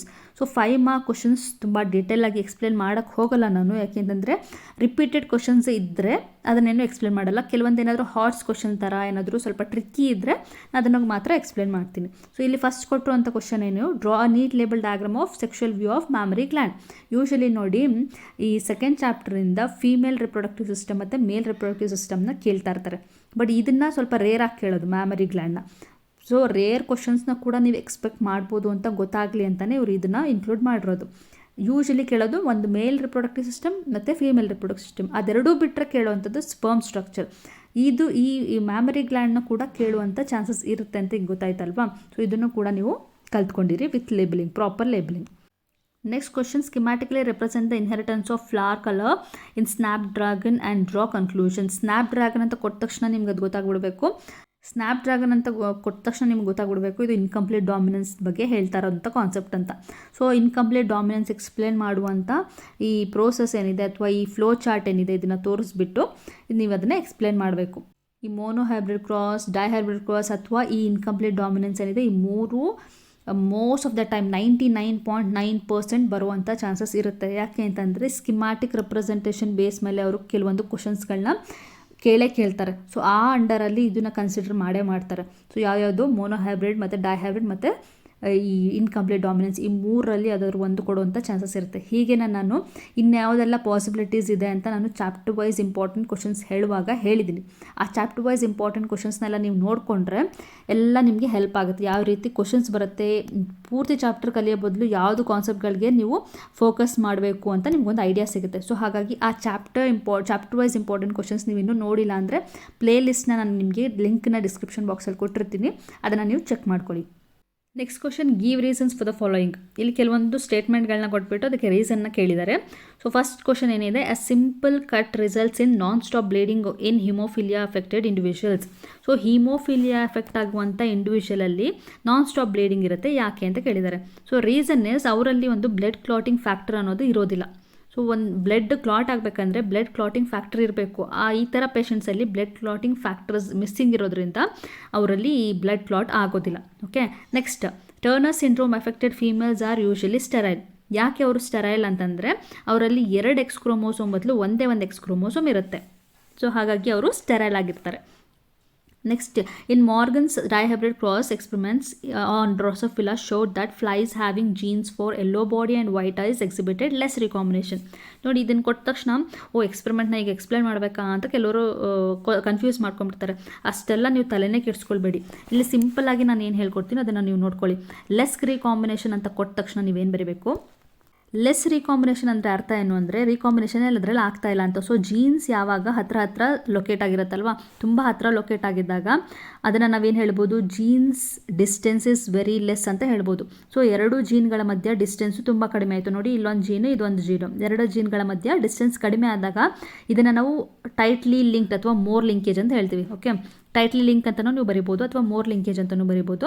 So ಯಾವಾಗ ಟೈಟ್ ಲಿಂಕ್ ಆಗಿರುತ್ತೆ ಮತ್ತು ಜೀನ್ಸ್ ತುಂಬ ಕ್ಲೋಸ್ ಆಗಿ ಹತ್ರ ಇರುತ್ತೆ ಆವಾಗ ಅದು ಲೆಸ್ ರೀಕಾಂಬಿನೇಷನ್ ಆಗುತ್ತೆ. ಸೊ ಇಷ್ಟು ತಿಳ್ಕೊಂಡಿದ್ರೆ ಸಾಕು, ಅದನ್ನೇ ಬರೀರಿ. Next, inheritance of skin colour in humans shows different phenotypes. So ಹ್ಯೂಮನ್ದು ಸ್ಕಿನ್ ಕಲರ್ ನೋಡಿದ್ದೀರಲ್ವಾ, ಎಷ್ಟು ತುಂಬ ವೆರೈಟೀಸಲ್ಲಿರುತ್ತೆ. ಒಬ್ಬರದು ಡಾರ್ಕ್ ಬ್ರೌನ್ ಇರ್ಬೋದು, ಇಲ್ಲ ಲೈಟ್ ಬ್ರೌನ್ ಇರ್ಬೋದು, ಫೇರ್ ಇರ್ಬೋದು, ಲೈಟ್, ಅದಕ್ಕೆ ತುಂಬ ವೆರೈಟೀಸ್ ಆಫ್ ಕಲರ್ಸ್ನ ನೀವು ಸ್ಕಿನ್ ಕಲರ್ನ ನೋಡ್ತೀರಾ. ಯಾಕೆ ಅಂದರೆ ಬಿಕಾಸ್ ಆಫ್ ಪಾಲಿಜೀನಿಕ್ ಇನ್ಹೆರಿಟೆನ್ಸ್. ಇಷ್ಟನ್ನ ಬರೆದ್ರೆ ಸಾಕು, ತುಂಬ ತಲೆ ಕೆಡ್ಸ್ಕೊಂಡು ಡೀಟೇಲಾಗಿ ಎಕ್ಸ್ಪ್ಲೇನ್ ಮಾಡೋಕ್ಕೆ ಹೋಗಬೇಡಿ. ಇದೆಲ್ಲ 1 ಮಾರ್ಕ್ ಕೇಳಿರೋದ್ರಿಂದ ಸಿಂಪಲ್ಲಾಗಿ ಆನ್ಸರ್ ಬರೆದ್ರೆ ಸಾಕು. So next question, accumulation of phenylalanine in body of phenylketonuria affected individuals. ಯಾಕೆ ಫೀನೈಲ್ ಅಲೆನಿನ್ ತುಂಬ ಅಕ್ಯುಮುಲೇಟ್ ಆಗ್ತಾ ಹೋಗುತ್ತೆ ಈ ಥರ ಪೇಷಂಟ್ಸಲ್ಲಿ ಅಂತ ಕೇಳಿದ್ದಾರೆ. ಯಾಕೆ ಅಂದರೆ ಅವರಲ್ಲಿ ಒಂದು ಎನ್ಸೈಮ್ ಇರೋದಿಲ್ಲ. ಯಾವ ಎನ್ಸೈಮ್ ಅಂದರೆ ಫೀನೈಲ್ ಅಲೆನಿನ್ ಹೈಡ್ರಾಕ್ಸಿಲೇಸ್ ಅನ್ನೋ ಎನ್ಸೈಮ್ ಅವರಲ್ಲಿ ಇರೋದಿಲ್ಲ. ಸೊ ಹಾಗಾಗಿ ಏನಾಗುತ್ತೆ, ಅದು ಫೀನೈಲ್ ಅಲೆನಿನ್ ಏನಾಗಬೇಕಿತ್ತು, ಕನ್ವರ್ಟ್ ಆಗಬೇಕಾಗಿತ್ತು, ಫೀನೈಲ್ ಪೈರುವಿಕ್ ಆ್ಯಸಿಡ್ ಆಗಿ ಕನ್ವರ್ಟ್ ಆಗಬೇಕಿತ್ತು. ಆದರೆ ಅದು ಕನ್ವರ್ಟೇ ಆಗದೆ ಹಾಗೆ ಉಳ್ಕೊಂಡ್ಬಿಡುತ್ತೆ. ಯಾಕೆಂದರೆ ಎನ್ಸೈಮ್ ಇಲ್ಲ ಅಂದ ತಕ್ಷಣ ಅದು ಕನ್ವರ್ಟೇ ಆಗ್ತಾ ಇಲ್ಲ. ಸೊ ಹಾಗೆ ಉಳ್ಕೊಂಡು ಅಕ್ಯುಮುಲೇಷನ್ ಜಾಸ್ತಿ ಆಗುತ್ತೆ. ಇಷ್ಟೇ. Next question, describe the steps involved in DNA finger printing technique. So DNA finger printing technique ಏನಿದೆ ಅದು ಈಸಿ ಅಲ್ಲ, ತುಂಬ ಲೆಂದಿ ಪ್ರೋಸೆಸ್. ಅದು ಎಕ್ಸ್ಪ್ಲೇನ್ ಮಾಡ್ತಾ ಹೋದರೆ ನನಗೆ ತುಂಬ ಟೈಮ್ ಆಗಿಬಿಡುತ್ತೆ. ಸೊ ಇಲ್ಲಿ ನಾನು ಏನು ಸ್ಟೆಪ್ಸ್ಗಳನ್ನ ಕೊಟ್ಟಿದ್ದಿಲ್ಲ ಇಷ್ಟು ನೀವು ನೋಡ್ಕೊಳ್ಳಿ. ಇದರದ್ದು ಎಕ್ಸ್ಪ್ಲನೇಷನ್ ವಿಡಿಯೋಸ್ಗಳು ಅವೈಲೇಬಲ್ ಇರುತ್ತೆ ನನ್ನ ಚಾನಲಲ್ಲಿ, ನೋಡ್ಕೊಳ್ಬೋದು ಅದನ್ನು. ಓಕೆನಾ. ಸೊ ಇಲ್ಲಿ ನೆಕ್ಸ್ಟ್ ಕ್ವಶನ್ ಏನಿದೆ, question number 39, name the causative agents of the following diseases. So ಈಗ ಸ್ವಲ್ಪ ನಾವು ಗೆಸ್ ಮಾಡುವಂಥ ಕೆಲವೊಂದು ಕ್ವಶನ್ಗಳಂತಂದರೆ ಈ ಥರ ನೋಡಿ, ಈ ಏನು ಹ್ಯೂಮನ್ ಹೆಲ್ತ್ ಆ್ಯಂಡ್ ಡಿಸೀಸ್ ಚಾಪ್ಟ್ರಲ್ಲಿ ಈ ಡಿಸೀಸ್ ಮತ್ತು ಡಿಸೀಸ್ ಕಾಸಿಂಗ್ ಆರ್ಗ್ಯಾನಿಸಮ್ಸ್ ಏನಿದೆ ಇದೆರಡನ್ನೂ ರಿಪೀಟೆಡಾಗಿ ಕೇಳ್ತಾ ಇರ್ತಾರೆ. ಸೊ ಇಲ್ಲ ಕಾಸಿಟಿವ್ ಆರ್ಗ್ಯಾನಿಸಮ್ನೇ ಕೊಟ್ಬಿಟ್ಟು ಯಾವ ಡಿಸೀಸ್ ಅಂತ ಕೇಳ್ಬೋದು, ಇಲ್ಲ ಡಿಸೀಸ್ ಕೊಟ್ಬಿಟ್ಟು ಯಾವುದು ಕಾಸಿಟಿವ್ ಆರ್ಗ್ಯಾನಿಸಮ್ ಅಂತ ಕೇಳ್ಬೋದು. ಡಿಸೀಸ್ ಕೊಟ್ಬಿಟ್ಟು ಪಾಸಿಟಿವ್ ಆರ್ಗ್ಯಾನಿಸಮ್ ಕೇಳಿದಾಗಲೇ ಸ್ವಲ್ಪ ಟಫ್, ಯಾಕೆಂದರೆ ಎಲ್ಲದ್ರದ್ದು ನೇಮ್ ನೀವು ನೆನ್ಪಿಟ್ಕೊಳ್ಬೇಕು, ಹಾಗೆ ಕರೆಕ್ಟ್ ಸ್ಪೆಲ್ಲಿಂಗ್ ಕೂಡ ಬರೀಬೇಕು, ಹಾಗೆ ಸೈಂಟಿಫಿಕ್ ರೂಲ್ಸ್ ಏನಿರುತ್ತೆ ಬರೆಯುವಂಥದ್ದು ಆ ರೂಲ್ನ ಕೂಡ ಫಾಲೋ ಮಾಡಿ ಅಂಡರ್ಲೈನಿಂಗ್ ಆಗಲಿ ಅಥವಾ ಕ್ಯಾಪಿಟಲ್ ಲೆಟರ್ ಸ್ಮಾಲ್ ಲೆಟರ್ ಇದನ್ನೆಲ್ಲ ತಲೆಯಲ್ಲಿ ಇಟ್ಕೊಂಡು ನೀವು ಆನ್ಸರ್ ಮಾಡಬೇಕಾಗುತ್ತೆ. ಗೊತ್ತಲ್ವಾ ನಿಮಗೆ ಸೈಂಟಿಫಿಕ್ ರೂಲ್ ಏನಂತ. ನೀವು ಹ್ಯಾಂಡ್ ರೈಟನಲ್ಲಿ ಬರೆಯೋದ್ರಿಂದ ಡೆಫಿನೆಟ್ಲಿ ಮಿಸ್ ಮಾಡದೆ ನೀವು ಅಂಡರ್ಲೈನ್ ಮಾಡಿ. ಇಲ್ಲಿ ಇದು ನಾನು ಕೊಟ್ಟಿರುವಂಥದ್ದು ಟೈಪ್ ಫಾರ್ಮ್. ಸೊ ಟೈಪ್ ಫಾರ್ಮಲ್ಲಿರುವಾಗ ಅದು ಇಟ್ಯಾಲಿಕ್ಸ್ ಆಗಿರುತ್ತೆ. ಸೊ ಇಟ್ಯಾಲಿಕ್ಸ್ ಎಲ್ಲ ನಾನು ಕೊಟ್ಟಿದ್ದೀನಿ. ಸೊ ನೀವಲ್ಲಿ ಹ್ಯಾಂಡ್ ರಿಟನಲ್ಲಿ ಬರೆಯುವಾಗ ಅಂಡರ್ಲೈನ್ ಮಾಡೋದು ಮರಿಬೇಡಿ. ಹಾಗೆ ಜೀನಸ್ ನೇಮ್ನ ಕ್ಯಾಪಿಟಲ್ ಲೆಟರ್ ಬರೆಯೋದನ್ನು ಕೂಡ ಮರಿಬೇಡಿ. ಸ್ಪೀಷೀಸ್ ನೇಮ್ ಅಪ್ಪಿತಪ್ಪಿನೂ ಕ್ಯಾಪಿಟಲ್ ಬರೆಯೋಕ್ಕೆ ಹೋಗಬೇಡಿ, ಎಲ್ಲ ಸ್ಮಾಲಲ್ಲೇ ಇಟ್ಟಿರಿ. ಸೊ ಇದೆಲ್ಲ ರೂಲ್ನ ಫಾಲೋ ಮಾಡಿ ಕರೆಕ್ಟ್ ಸ್ಪೆಲ್ಲಿಂಗ್ನೂ ಕಲ್ತ್ಕೊಂಡಿರಿ. ಸೊ ಮಿಸ್ ಮಾಡದೆ ಈ ಚಾಪ್ಟ್ರಲ್ಲಿ ಬರುವಂಥ ಎಲ್ಲ ಕಾಸಿಟಿವ್ ಆರ್ಗ್ಯಾನಿಸಮ್ಸ್ದು ನೇಮ್ಸ್ನ ಕಲ್ತ್ಕೊಳ್ಳಿ. ಹೇಗಾದರೂ ಒಂದು ಬರುತ್ತೆ. ಇಲ್ಲಿಲ್ಲ ಅಂದರೂ ಈ ಥರ 5 ಮಾರ್ಕ್ಸ್ಗೆ ಈ ಥರ ಡೈರೆಕ್ಟ್ ಕೇಳಿಲ್ಲ ಅಂದರೂ ಡೆಫಿನೆಟ್ಲಿ ನಿಮಗೆ MCQ ಅಥವಾ ಫಿಲ್ ಇನ್ ದ ಬ್ಲ್ಯಾಂಕ್ಸಲ್ಲಿ ಡೆಫಿನೆಟ್ಲಿ ಕೇಳ್ತಾರೆ, 100% ಕೇಳ್ತಾರೆ. ಸೊ ಇದೆಲ್ಲ ನೀವು ಆರ್ಗ್ಯಾನಿಸಮ್ಸ್ನ ಕಲಿಯಲೇಬೇಕು. Next question, with respect to the microbial products its sources and uses identify the ABC. So ಇವರು 3 ಕೊಟ್ಬಿಟ್ಟು ಇಲ್ಲಿ 3 ಕಾಲಮ್ ಕೊಟ್ಟಿದ್ದಾರೆ. ಪ್ರೀವಿಯಸ್ಲಿ ಒಂದು ಕ್ವಶನ್ನ ನೋಡಿದ್ರಲ್ಲ ನೀವು, ಇದೇ ಥರ ಇತ್ತು. ಸೊ ಬ್ಲ್ಯಾಂಕ್ನ ಫಿಲ್ ಮಾಡಬೇಕೀಗ ನಾವು ಟೇಬಲಲ್ಲಿ. ಸೊ ಫಸ್ಟ್ ಒನ್ನಲ್ಲಿ ಮೈಕ್ರೋಬಿಯಲ್ ಪ್ರಾಡಕ್ಟ್ನ ಕೊಟ್ಟಿದ್ದಾರೆ, ಸೈಕ್ಲೋಸ್ಪೋರಿನ್ A ಅಂತ. ಅದರದ್ದು ಸೋರ್ಸ್ ಏನು ಅಂತಂದರೆ ಟ್ರೈಕೋಡರ್ಮಾ ಪಾಲಿಸ್ಪೋರಮ್. ಸೊ ಈಸಿಯಾಗಿ ಮೈಕ್ರೋಬಿಯಲ್ ಪ್ರಾಡಕ್ಟ್ ಗೊತ್ತ ತಕ್ಷಣ ನೀವು ಸೋರ್ಸ್ನ ಬರೀಬೋದು. ಇದ್ರದ್ದು ಯೂಸ್ ಏನು, ಇಮ್ಯುನೋಸಪ್ರೆಸೆಂಟ್ ಆಗಿ ಇದನ್ನು ಯೂಸ್ ಮಾಡ್ತಾರೆ. ಸೊ ಇದು ಕೂಡ ಈ ಟಾಪಿಕ್ ಏನಿದೆ ಇದು ಬರುವಂಥದ್ದು ಮೈಕ್ರೋಬ್ಸ್ ಇನ್ ಹ್ಯೂಮನ್ ವೆಲ್ಫೇರ್, ಈ ಚಾಪ್ಟರಿಂದ ಬಂದಿರುವಂಥ ಟಾಪಿಕ್ ಇದು.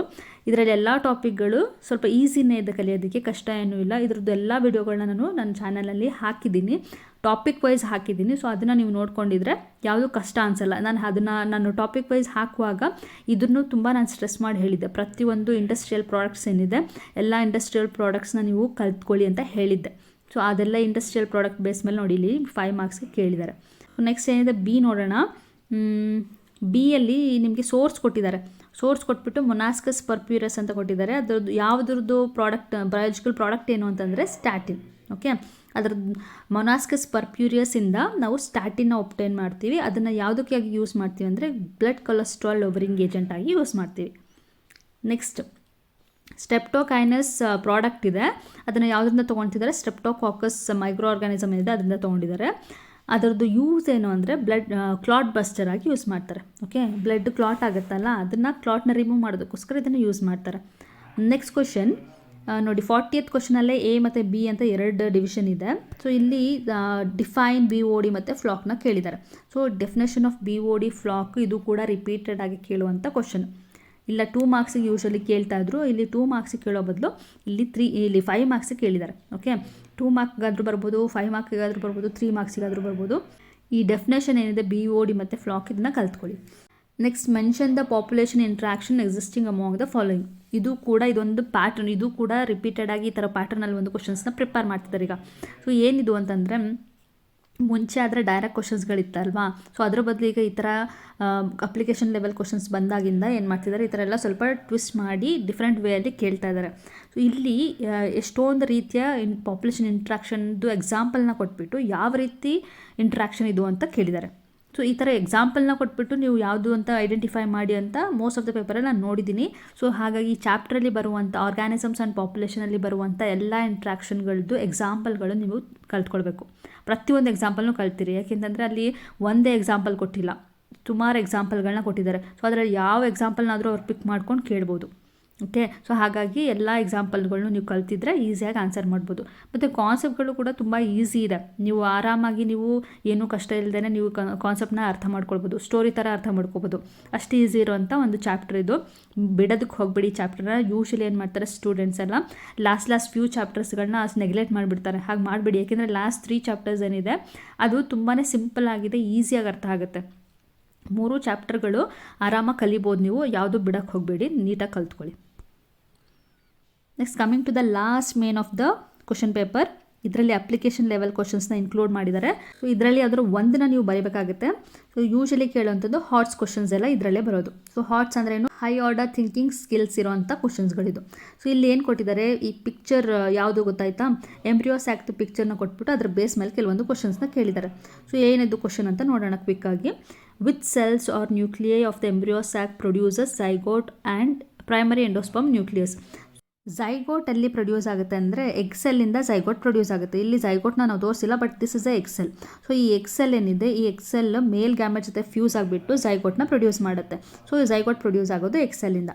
ನೆಕ್ಸ್ಟ್ ಇನ್ನೊಂದು ಏನು ಕೇಳಿದ್ದಾರೆ, ಪ್ರೈಮರಿ ಎಂಡೋಸ್ಪರ್ಮ್ ನ್ಯೂಕ್ಲಿಯಸ್ ಅಂತ. So primary endosperm nucleus produce ಆಗೋದು ಈ ಸೆಲ್ಲಿಂದ. ಸೊ ಈ ಸೆಲ್ ಜೊತೆ ಒಂದು ಮೇಲ್ ಗ್ಯಾಮೆಟ್ ಬರುತ್ತೆ, ಇನ್ನೊಂದು ಮೇಲ್ ಗ್ಯಾಮೆಟ್ ಹೋಗ್ಬಿಟ್ಟು ಎಗ್ ಜೊತೆ ಫ್ಯೂಸ್ ಆಗುತ್ತೆ. ಸೊ ಎರಡು ಫ್ಯೂಷನ್ ಆಗುವಂಥ ಪ್ರೋಸೆಸ್ ಇದು ಅಲ್ವಾ. ಇದೆರಡು ನಿಮಗೆ ಕಾನ್ಸೆಪ್ಟ್ ಗೊತ್ತಿದೆ ಅಂತ ಅಂದ್ಕೊಂಡಿದ್ದೀನಿ. ಸೊ ಇಲ್ಲಿ ಆಗುವಂಥ ಏನಿದೆ, ಈ ಫ್ಯೂಷನ್ ಆದಮೇಲೆ ಪ್ರೊಡ್ಯೂಸ್ ಆಗೋದು PEN, primary endosperm nucleus. So answer is central cell. ಇದನ್ನು ಸೆಂಟ್ರಲ್ ಸೆಲ್ ಅಂತನಾದರೂ ಬರೀಬೋದು ಅಥವಾ ಪೋಲಾರ್ ನ್ಯೂಕ್ಲಿಯೈ ಅಂತನಾದರೂ ಬರೀಬೋದು. ಎರಡು ನ್ಯೂಕ್ಲಿಯಸ್ ಇರುವಂಥ ಒಂದು ಸೆಲ್ ಏನಿದೆ ಅದು central cell. Next, what is the ploidy of antipodal cells and primary endosperm nucleus. ಈಗ ತಾನೇ ಪ್ರೈಮರಿ ಎಂಡೋಸ್ಪರ್ಮ್ ನ್ಯೂಕ್ಲಿಯಸ್ ಹೇಳಿದೆ, ಎರಡು ನ್ಯೂಕ್ಲಿಯಸ್ ಇರುತ್ತೆ ಆಲ್ರೆಡಿ ಅಂತ. ಇನ್ನೊಂದು ಮೇಲ್ ಗ್ಯಾಮೆಟ್ ಬಂದು ಸೇರಿಕೊಂಡಾಗ ಏನಾಯಿತು, 3 ನ್ಯೂಕ್ಲಿಯಸ್ ಆಯಿತು.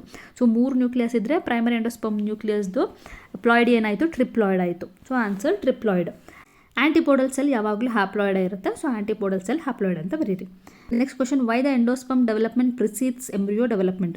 ಸೊ ಎಂಡೋಸ್ಪರ್ಮ್ ಎಂಬ್ರಿಯೋಗಿಂತ ಮುಂಚೆನೇ ಯಾಕೆ ಡೆವಲಪ್ ಆಗಿಬಿಡುತ್ತೆ ಅಂತ ಕ್ವಶನ್ ಕೇಳಿದ್ದಾರೆ. ಯಾಕೆ ಅಂದರೆ ಎಂಬ್ರಿಯೋ ಡೆವಲಪ್ ಆಗೋದಕ್ಕೆ ನ್ಯೂಟ್ರಿಷನ್ ಸಿಗೋದೇ ಎಂಡೋಸ್ಪರ್ಮಿಂದ. ಸೊ ನ್ಯೂಟ್ರಿಷನ್ ಕೊಡೋದಕ್ಕೋಸ್ಕರ ಅದು ಫಸ್ಟೇ ಡೆವಲಪ್ ಆಗಿ ಕೂತ್ಕೊಂಡಿರುತ್ತೆ ಅಂತ ತಿಳ್ಕೊಳ್ಳಿ. ಓಕೆ, ಕೂತ್ಕೊಂಡಿರುತ್ತೆ ಅಂದ ತಕ್ಷಣ ಅಲ್ಲಿ ಚೇರ್ ಹಾಕೊಂಡು ಕೂತ್ಕೊಂಡಿದೆ ಅಂತಲ್ಲ, ನಾನು ಏನು ಹೇಳ್ತಾ ಇದ್ದೀನಿ ಅಂದರೆ ಅರ್ಥ ಮಾಡ್ಕೊಳ್ಳಿ ಕಾನ್ಸೆಪ್ಟ್ನ. ಎಂಡೋಸ್ಪರ್ಮ್ ರೆಡಿಯಾಗಿ ಇರುತ್ತೆ. ಸೊ ಯಾವಾಗ ಎಂಬ್ರಿಯೋ ಸ್ಟಾರ್ಟ್ ಆಗುತ್ತೆ ಡೆವಲಪ್ ಆಗೋದಕ್ಕೆ, ಆಗ ಈ ಎಂಡೋಸ್ಪರ್ಮರ್ ಅದಕ್ಕೆ ಫುಡ್ ಕೊಡೋಕ್ಕೆ ರೆಡಿ ಇರುತ್ತೆ. ಓಕೆನಾ. ಸೊ ಇದು ಕ್ವಶನ್ ತುಂಬ ಈಸಿ ಇತ್ತು, ತುಂಬ ಏನು ಹಾರ್ಡ್ಸ್ ಕ್ವಶನ್ ಏನು ಕಷ್ಟ ಏನಿರಲಿಲ್ಲ. ಫಸ್ಟ್ ಒನ್ ಈಸಿ ಇದೆ. Next question number 43, construct A complete transcription unit with promoter and Terminator on the basis of the hypothetical template strand given below. So ಇವರೇ ಒಂದು ಸ್ಟ್ರ್ಯಾಂಡ್ ಕೊಟ್ಬಿಟ್ಟು ಒಂದು ಏನು ಕೊಟ್ಟಿದ್ದಾರೆ, ಇವರು ಹೈಪೋಥೆಟಿಕಲ್ ಟೆಂಪ್ಲೇಟ್ನ ಮಾತ್ರ ಕೊಟ್ಟಿದ್ದಾರೆ. ಟೆಂಪ್ಲೇಟ್ನ ನೀವು ಯೂಸ್ ಮಾಡ್ಕೊಂಡೀಗ ಕೋಡಿಂಗ್ ಸ್ಟ್ರ್ಯಾಂಡ್ನ ಕೂಡ ನೀವೇ ಡ್ರಾ ಮಾಡಬೇಕು, ಮತ್ತು ಇವ್ರು ಕೊಟ್ಟಿರುವಂಥ ನ್ಯೂಕ್ಲಿಯೋಟೈಡ್ಸ್ನೇ ಬರೀಬೇಕು. ಸೊ ಅದಕ್ಕೋಸ್ಕರ ಇವರು ಅದನ್ನೇ ನೀವು ಯೂಸ್ ಮಾಡ್ಕೊಳ್ಳಿ ಅಂತ ಮೆನ್ಷನ್ ಮಾಡಿದ್ದಾರೆ. ಸೊ ನಿಮಗೆ ಹೇಗೆ ಟ್ರಾನ್ಸ್ಕ್ರಿಪ್ಷನ್ ಯೂನಿಟ್ ಬರೀಬೇಕು ಅಂತ ಗೊತ್ತಿರುತ್ತೆ, ಐಡಿಯಾ ಇರುತ್ತೆ. ಅದರಲ್ಲಿ ಒಂದು ಪ್ರೊಮೋಟರ್ ಇರಬೇಕು, ಟರ್ಮಿನೇಟರ್ ಇರಬೇಕು, ಯಾವುದು ಪೊಲಾರಿಟಿ ಅಂತ ಕೂಡ ನೋಡ್ಕೊಳ್ಳಿ, 3' 5' ಅದನ್ನು ನೋಡ್ಕೊಳ್ಳಿ. ಮತ್ತು ಇವ್ರು ಕೊಟ್ಟಿರೋದು ಟೆಂಪ್ಲೇಟ್ ಆಗಿರೋದ್ರಿಂದ ಅಪೋಸಿಟ್ ನೀವು ಬರೆಯೋದು ಕೋಡಿಂಗ್ ಸ್ಟ್ರ್ಯಾಂಡ್ ಆಗಿರಬೇಕು. ಕೋಡಿಂಗ್ ಸ್ಟ್ರ್ಯಾಂಡಿಗೆ ಇದ್ರದ್ದು ಅಪೋಸಿಟ್ನ ಬರೆಯುವಾಗ ನೀವು ಅದನ್ನು ಏನು ಬರೀಬೇಕು, ಅದು ಈ ಸೀಕ್ವೆನ್ಸ್ ಏನಿರಬೇಕು ಇದ್ರದ್ದು ಅಪೋಸಿಟ್ ಬರೆದ್ಬಿಟ್ಟು ಮುಗಿಸಿದ್ರೆ ಆಯಿತು. ಓಕೆ, ಇದು ಕೂಡ ಈಸಿ ಇದೆ, ಕಷ್ಟ ಏನೂ ಇಲ್ಲ. Next, right the RNA strand transcribe from the above transcription unit along with polarity. So ಏನಾದರೂ RNA ಪ್ರೊಡ್ಯೂಸ್ ಆದರೆ ಇದರಿಂದ ನೋಡಿ, ಈಗ ಇಲ್ಲೂ ಕೂಡ ಇಲ್ಲಿ ಒಂದು ನೀವು ಚಿಕ್ಕದಾಗಿ ಈ ಕಾನ್ಸೆಪ್ಟ್ನೆಲ್ಲ ಅರ್ಥ ಮಾಡ್ಕೊಂಡಿದ್ರೆ ಈಸಿಯಾಗಿ ಆನ್ಸರ್ ಮಾಡ್ಬೋದು. ಬರೀ ಜಸ್ಟ್ ಇಷ್ಟೊಂದು ನೀವು ಟ್ರಾನ್ಸ್ಕ್ರಿಪ್ಷನ್ ಯೂನಿಟ್ನ ಬರೆದ್ಮೇಲೆ ಸ್ಟ್ರ್ಯಾಂಡ್ ಬರೆದ್ರೆ ಸಾಕು 2 ಮಾರ್ಕ್ಸ್ ಸಿಗ್ತಾ ಇದೆ. ಅಂದರೆ ಅವ್ರು ಅಷ್ಟು ಇಂಪಾರ್ಟೆನ್ಸ್ ಕೊಡ್ತಾ ಇದ್ದಾರೆ ಕಾನ್ಸೆಪ್ಟ್ಗೆ ಅಂತ ಅರ್ಥ. ಸೊ ಇಲ್ಲಿ ಏನಿರುತ್ತೆ, ATGC ಜಾಗದಲ್ಲಿ ನೀವು ಅದ್ರದ್ದು ಅಪೋಸಿಟ್ ಬರೀತಿರಲ್ಲ, ಟೆಂಪ್ಲೇಟ್ ಸ್ಟ್ರ್ಯಾಂಡ್ದು ಅಪೋಸಿಟ್ ಬರೀತಿರಲ್ಲ, ಆ ಕೋಡಿಂಗ್ ಸ್ಟ್ರ್ಯಾಂಡಲ್ಲಿ ಎಲ್ಲೆಲ್ಲಿ T ಇದೆ ಅಲ್ಲಿ ನೀವು U ಬರೆದ್ರೆ ಆಯಿತು. ಓಕೆ, ಇನ್ನೇನು ಚೇಂಜಸ್ ಇಲ್ಲ. ಸೊ ಕೋಡಿಂಗ್ ಸ್ಟ್ಯಾಂಡಲ್ಲಿ T ಎಲ್ಲೆಲ್ಲಿ ಬರುತ್ತೆ ಅಲ್ಲಿ U ಬರೆದ್ರೆ ಅದೇ ಆನ್ಸರ್ ನಿಮಗೆ. ಇಷ್ಟು ಈಸಿ ಆನ್ಸರ್ಗೆ ನಿಮಗೆ ಕಾನ್ಸೆಪ್ಟ್ ಗೊತ್ತಾ ಇಲ್ವೋ ಅಂತ ಚೆಕ್ ಮಾಡೋದಕ್ಕೋಸ್ಕರ ಇವರು 2 ಮಾರ್ಕ್ಸ್ ಅದಕ್ಕೆ ಅವಾರ್ಡ್ ಮಾಡಿದ್ದಾರೆ. ಎಷ್ಟು ಈಸಿ ಇದೆ ಅಲ್ವಾ. ಸೊ ಈ ಥರ ಎಲ್ಲ ಕ್ವಶನ್ ಸಿಂಪಲ್ ಇರೋದನ್ನೆಲ್ಲ ಬಿಡಲಿಕ್ಕೆ ಹೋಗಬೇಡಿ. Coming to the last question of this question paper, study the diagram given below and answer the questions that follow. So ಇಲ್ಲಿ ಇವ್ರು ಕೊಟ್ಟಿರುವಂಥದ್ದು RDNA ಟೆಕ್ನಾಲಜಿದು ಒಂದು ಕಾನ್ಸೆಪ್ಟ್ನ ಕೊಟ್ಬಿಟ್ಟು ಇಲ್ಲಿ ಕೆಲವೊಂದು ಕ್ವಶನ್ಸ್ ಕೇಳಿದ್ದಾರೆ. What is EcoR1? ಸೊ ಇಲ್ಲಿ ಕೊಟ್ಟಿರೋಂಥ ಡಯಾಗ್ರಾಮ್ಗೂ ಇದಕ್ಕೇನು ರಿಲೇಷನ್ ಇಲ್ಲ. EcoR1 ನೀವು ಹಾಗೆ ಜನರಲಾಗಿ ಕೇಳಿದ್ರು ಏನು ಅಂತ ಗೊತ್ತಿರಬೇಕು. It is a restriction endonuclease enzyme ಅಲ್ವಾ. ಇದನ್ನು ಮೊಲಿಕ್ಯುಲರ್ ಸಿಸರ್ ಆಗಿ ಯೂಸ್ ಮಾಡ್ತಾರೆ. It comes from the Escherichia coli RY13. Okay, ಇಷ್ಟು ಬರೆದ್ರೆ ಸಾಕು. Next, how is the action of exonucleases differ from the endonuclease. ಇದಕ್ಕೂ ಕೂಡ ಅದರ ರಿಲೇಷನ್ ಡಯಾಗ್ರಾಮ್ನ ನೋಡ್ಕೊಂಡೇ ಬರೀಬೇಕು ಆನ್ಸರ್ನ ಅಂತೇನಿಲ್ಲ, ನಿಮಗೆ ಡಿಫ್ರೆನ್ಸ್ ಗೊತ್ತಿರಬೇಕು. ಎಂಡೋನ್ಯೂಕ್ಲಿಯಸ್ಗೂ ಮತ್ತು ಎಕ್ಸೋನ್ಯೂಕ್ಲಿಯಸ್ಗೂ ಡಿಫ್ರೆನ್ಸ್ ಗೊತ್ತಿದ್ರೆ ಆ ಡಿಫ್ರೆನ್ಸ್ನ ಬರೆದ್ರೆ ಆಯಿತು.